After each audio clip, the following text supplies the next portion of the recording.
चुनाव लड़ा था चौधरी देवलाल की वजह से, वो मैंने उन्होंने कहा था कि मैं किसी बड़े आदमी को तो अबोर आने नहीं दूंगा, आप चुनाव लड़ो। तो उनकी मेहरबानी से चुनाव लड़के मैं जीत गया। उस वक्त अबोर के अंदर जनसंघ का जोर था, जनसंघ की उन्होंने टिकट मुझे बुला के टिकट दी और मैं जीत गया। तो उसके बाद 5 साल जीते। उसके बाद हरियाणा पंजाब अलग अलग हो गए।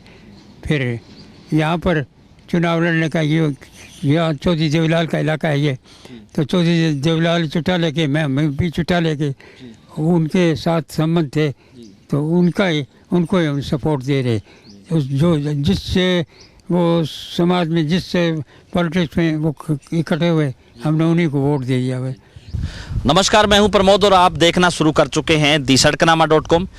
आज दी-सड़कनामा.com की चुनाव यात्रा सिरसा लोकसभा क्षेत्र के हलका डबवाली में है और मैं इस समय मौजूद हूं डबवाली हलका के गांव सक्ताखेड़ा में और मेरे साथ मौजूद हैं 98 वर्षीय सहीराम धारणिया और इनका परिचय ये है कि ये जनसंघ के विधायक रहे हैं और जब पंजाब और हरियाणा दोनों राज्य संयुक्त पंजाब होता था उस टाइम ये 1957 से लेकर 1962 तक जनसंघ के विधायक रहे हैं। इन दिनों इनका शेड्यूल क्या है कि 98 वर्ष की उम्र के बाद भी आज भी ये खेती करते हैं और आप मेरे पीछे देख भी रहे हैं कि फूलों की खेती करीब 1.5 कनाल से अधिक का जो रकबा है उसमें ये फूलों की खेती करते हैं और इन्होंने ये खेत में काम भी करते हैं। हम इनसे चर्चा करते हैं कि चुनाव के दौरान, क्योंकि हमने आपको वादा किया था कि चुनाव इस लोकसभा चुनाव के दौरान तमाम सारे किस्से और कहानियां हम आपको लगातार सुनाते रहेंगे, दिखाते रहेंगे। हमारे साथ जो 98 वर्षीय सहीराम धारणिया है, हम इनसे चर्चा करते हैं। सहीराम जी, कहाँ जन्म हुआ आपका? 98 वर्ष की उम्र हो चुके हैं। हमारे नया गांव बसाया था कुंभना, लोग उसको तालिया ताल था ज़्यादा से तरकवसा से कुंभा, तो हमारा 5 दादा से बड़ा दादा कुंभा था, इसलिए हमने कुंभाना नाम रखा था। लेकिन लोग ताल ज़्यादा से तालिया कहने लगे। हम भी लोग जो समझते नहीं कुंभाने नहीं समझेंगे तो हमने कहा कांकरा मारकर तालिया करे, वो समझ जाते। तो एक ही परिवार है हमारा गाँव, सारों का एक ही था परिवार। पाकिस्तान में 6-7 गाँव में ज़मीन थी, लेकिन जो अलग हमने बसाया था तो एक बड़ा गांव तो ढाबसरंते का था, उसमें सब लोग आए थे। हमने अलग से जो बसाया उसको लोग तालिया नाम कैसे मशहूर था। तो राजनीति में क्यों आए आप? राजनीति में तो जो चौधरी देवलाल की मेहरबानी थी। चौधरी देवलाल ने घर गए आके कहा कि आप उनको सहीराम को वहाँ टिकट की दरख्वास्त दे दे कांग्रेस की। मैंने कहा ना, कांग्रेस में रहा हूँ मैं, तो पढ़ता आया था, अभी तक काम शुरू नहीं किया। सन की बात है ये तो सन 57 की बात है जी। हाँ जी। तो ना 51 में मैं चुनाव लड़ा था, उसमें तो मैं हार गया था। तो उस वक्त मेरे 2 बहनें जिसको ब्याह थे उनका ससुर मेरे सामने आ गया, तो मैं वापस होने लगी। हमने कहा कौन हारेगा जीतेगा, दोनों बहनें थी, उनका ससुर है। मैं विड्रा कर गया तो गाँव गए, वहाँ अबोर वापस पहुँचा तो उन्होंने माना नहीं कि हम आपको इंडिपेंडेंट लड़ाएंगे। कोई बात नहीं। तो पहले चुनाव इंडिपेंडेंट लड़ा, तो कांग्रेस का जोर था, चांदीराम जीत गया, मैं हार गया। फिर दोबारा वो लोग जनसंघ का जोर पड़े, उन्होंने कहा क्योंकि मैं विश्व का काफ़ी काम किया था, काफ़ी वोटें मिली, इसलिए उन्होंने सोचा कि सहीराम जी उसको बुलाओ। तो यहाँ आके उन्होंने कहा सहीराम जी हमें 100 और दो। यहाँ से लेकर जनसंघ के टिकट के ऊपर मैं अबोर चुनाव लड़ा 57 में। तो जनसंघ टिकट में मैं जीत गया। उस वक्त अबोर में कांग्रेस का जोर था, अपने बीजेपी का जोर था, तो जीत गया। उस वक्त जनसंघ था। तो राजनीति में कितना का अंतर मानते हैं आप? उस टाइम की जो राजनीति थी और अब एक आज की राजनीति है, कितना फर्क मानते हैं? जी अभी क्यों, अभी राजनीति में नरेंद्र आया है, उसके बाद राजनीति काफ़ी बदल गई है। उससे पहले तो राजनीति कोई चीज़ नहीं थी। सारे घटिया लोग जो थे, पैसा कमाने के वाले थे, वही लोग थे, अपने रिश्तेदारों को बरदार और बना दिया। ऐसे गड़बड़ जला थी, मुझे नफरत थी। मैंने भी इसलिए ये पॉलिटिक्स से छोड़ दी, मैं मेरे समाज का काम करने लगा। समाज के अंदर मैं ऑल इंडिया विश्व महासभा का प्रधान भी मैं रहा हूँ। तो बस वहाँ काम करते रहे। अब बूढ़ा हो गया हूँ, अब और तो कोई काम है नहीं, सुनता है नहीं, दिखता है, ठीक है, थोड़ा थोड़ा बहुत जी। अखबार लेता हूँ। तो आपने विधायक रहते हिंदी आंदोलन में भी आप जेल गए? हाँ जी, जी उस वक्त हिंदी आंदोलन में शाम को 6 बजे जब हिंदी आंदोलन के जयकार नारे लगाए, गिरफ्तार हो गए। हमको वहाँ एक दिन रात तो फाजिल का रखा, अगले दिन उन्होंने फिरोजपुर जेल भेज दिया। जी। आगे डॉक्टर बलदेव प्रकाश वगैरह वहाँ पहले आए हुए थे, जी। उन्होंने पूरा सत्कार किया और ठीक किया और उनके साथ रहा। तो सरकार ने कहा था हिंदी आंदोलन से जुड़े जो लोग जो जेल में रहे उनको पेंशन भी दी जाएगी, तो आपको पेंशन मिल रही है सरकार? हाँ जी, 10 साल मिलती है पेंशन। जी। उस आंदोलन में 10 साल की पेंशन मिलती है। और जो फ्रीडम फाइटर का दर्जा आपको मलाल है कि फ्रीडम फाइटर का दर्जा नहीं मिला आपको? वो दर्जा तो मेरे नहीं मिला। जी। एक छोटा सा एक उन्होंने वो एक ही चीज़ पैकेट भी है, वो पता नहीं जनसंख्या अरे वो लाइक कुछ बन गया, बोला है जी। तो अवार्ड है, अवार्ड वगैरह है? अवार्ड है? हाँ, अवार्ड साथ कब से उन्होंने जी। वो उससे अपने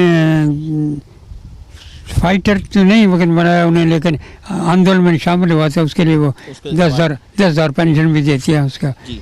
तो श्रीराम जी, अगर बात करें चौधरी देवीलाल की, तो चौधरी देवीलाल कैसे शख्सियत थे, उनके बारे में थोड़ा बताएंगे हमारे दर्शकों को? देखिए, हम पुराने रहने वाले थे चुटाला के। जी। हमारा गांव चुटाला था। जी। चौधरी देवीलाल की वजह से हम लोग को सरसा के अंदर यहाँ सक्सा खेड़ा बना लिया। उन्होंने सक्सा खेड़ा अपने भावलपुर से जो आए हुए उनको में सरसा अलाट हुआ है, तो यहाँ सरसा अलाट हुआ था। तो चौधरी देवीलाल तो बहुत भले आदमी थे और किसानों के हितैषी थे और खूब काम करते थे। कोई लालच वगैरह कुछ नहीं था। एक चुनाव लड़ते तो एक वोट और 1 रुपया मांगते थे, करप्ट नहीं थे।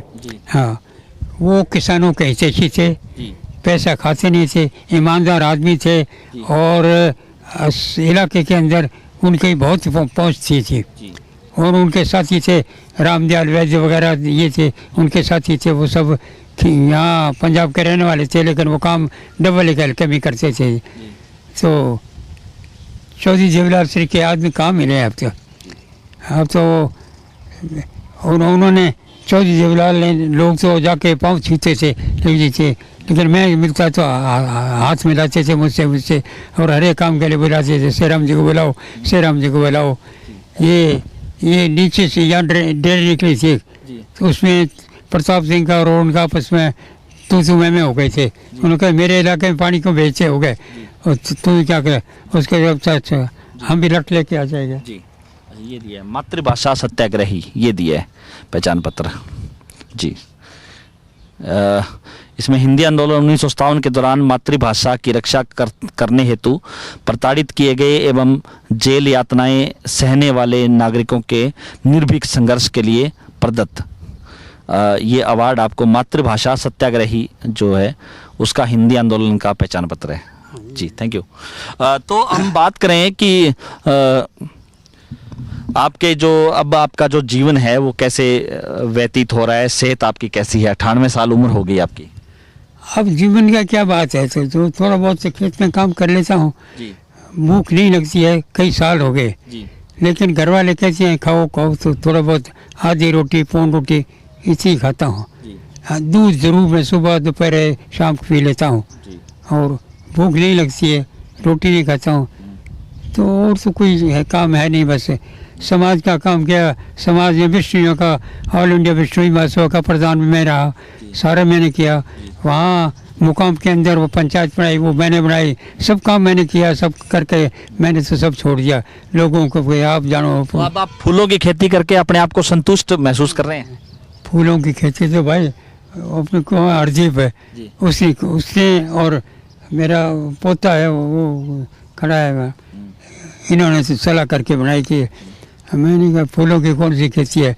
लेकिन इस वक्त देखते हूँ फूल इतने लगते हैं कि सुबह तोड़ने वाले आदमी 4-5 आदमी लगे तब जाकर फूल तोड़ते हैं। तो अब लोकसभा चुनाव होने हैं 12 मई को, हरियाणा में लोकसभा चुनाव है, तो चुनाव को लेकर आपको क्या लग रहा है कि पिक्चर कैसी होगी चुनाव में?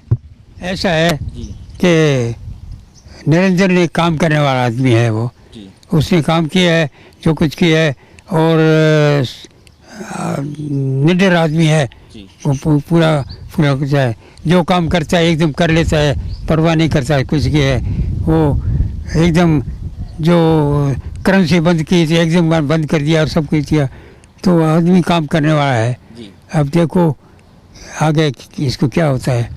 ये थे मेरे साथ सहीराम धारनिया, और एक सादा जीवन व्यतीत कर रहे हैं, अपने गांव में रहते हैं, सक्ता खेड़ा इनका गांव है, और 98 साल की उम्र में भी खेतीबाड़ी करते हैं। आपको मैं दिखा रहा हूं कि गुलाब की खेती है इन्होंने की हुई है, और ज्वाइंट पंजाब में, संयुक्त पंजाब में ये अबोहर विधानसभा क्षेत्र से विधायक रहे हैं जनसंघ के, और 1957 से लेकर 1962 तक इनका कार्यकाल रहा है। अपने जीवन को ये संतुष्ट मानते हैं। हमारे साथ आप लगातार बने रहिए, क्योंकि लगातार हम आपको तमाम सारी जानकारियां, किस्से और कहानियां भी आपको सुनाते रहेंगे। हमारे YouTube चैनल को सब्सक्राइब कर दीजिए, और अगर ये वीडियो आप फेसबुक या ट्विटर पे देख रहे हैं तो हमारे पेज को फॉलो करना ना भूलें। बहुत बहुत शुक्रिया।